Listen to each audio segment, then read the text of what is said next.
Em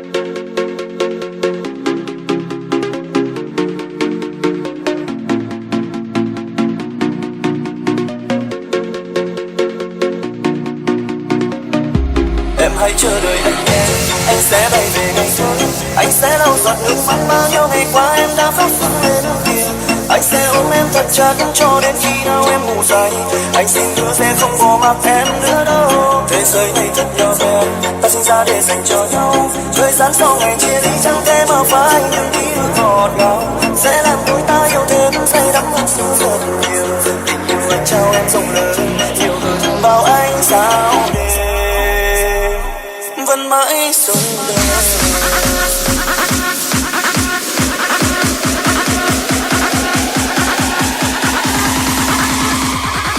Các bạn đang nghe nhạc của DJ Trung Tiêu Remix. Chúc các bạn nghe nhạc vui vẻ.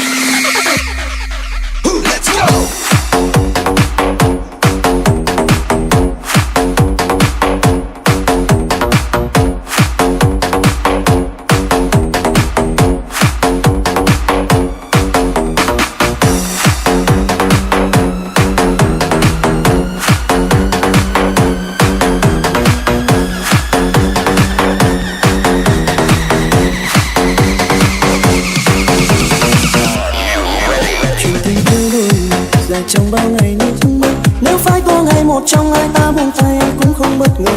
Đã bao đêm anh ngồi khóc, ngày nhớ đêm mong vời đầy. Sợ rằng em vô đêm mệt mỏi khi phải sống xa anh. Anh không dám hứa yêu em đến hết cuộc đời nhìn thấy nhau, nhưng trong anh có đủ sự tự tin để nói với em một điều. Anh yêu em, thương em nhiều lắm, nhiều hơn cả bản thân. Anh sẽ đánh đổi tất cả mọi thứ, chỉ cần được nhìn em vui. Em hãy chờ đợi anh nhé, anh sẽ bay về ngày thôi. Anh sẽ lau giọt nước mắt bao nhiêu ngày qua em đã khóc sưng lên kia.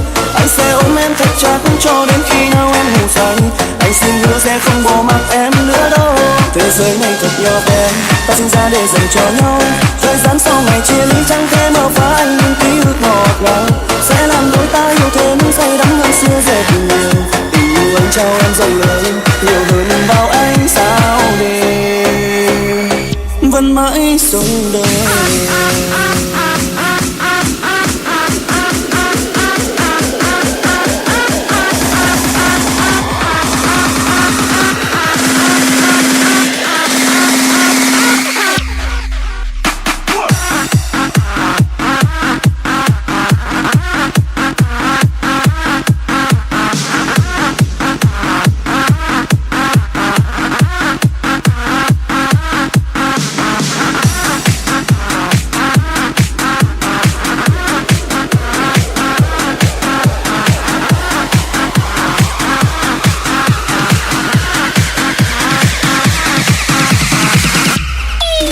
Chuyện tình yêu đôi mình dài trong bao ngày nước mắt. Nếu phải có ngày một trong hai ta buông tay cũng không bất ngờ. Đã bao đêm anh ngồi khóc, ngày nhớ đêm mong vơi đầy. Sợ rằng em cô đơn mệt mỏi khi phải sống xa anh. Anh không dám hứa yêu em đến hết cuộc đời nhìn thấy nhau, nhưng trong anh có đủ sự tự tin để nói với em một điều. Anh yêu em, thương em nhiều lắm, nhiều hơn cả bản thân. Anh sẽ đánh đổi tất cả mọi thứ, chỉ cần được nhìn em vui. Em hãy chờ đợi anh nhé, anh sẽ bay về ngày thôi. Anh sẽ lau giọt nước mắt bao nhiêu ngày qua em đã khóc sưng lên kia. Anh sẽ ôm em thật chặt cho đến khi nào em ngủ say. Anh xin hứa sẽ không bỏ mặc em nữa đâu. Thế giới này thật nhỏ bé, ta sinh ra để dành cho nhau. Thời gian sau ngày chia ly chẳng thể mà phá những ký ức ngọt ngào. Chỉ làm đôi ta yêu thêm say đắm hơn xưa rất nhiều. Tình yêu anh trao em rộng lớn, nhiều hơn bao ánh sao đêm.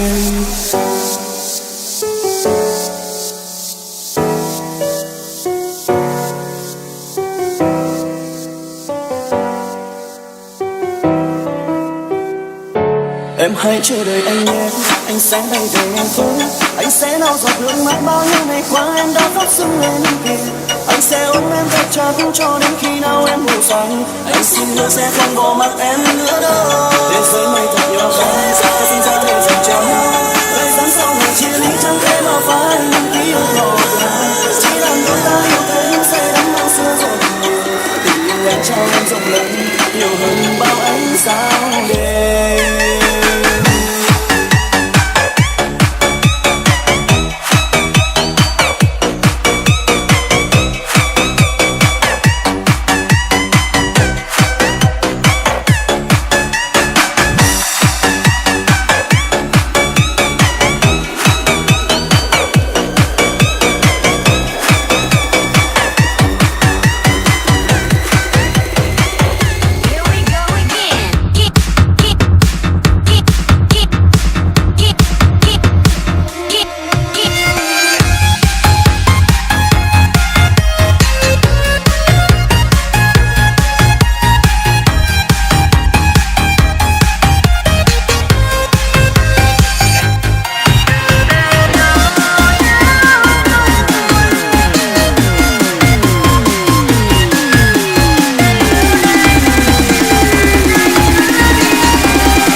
trời đang mưa rơi, em cô đơn trong góc tối, để đêm những kỷ niệm vừa qua. Vì em trọn vòng tay anh, đêm trôi qua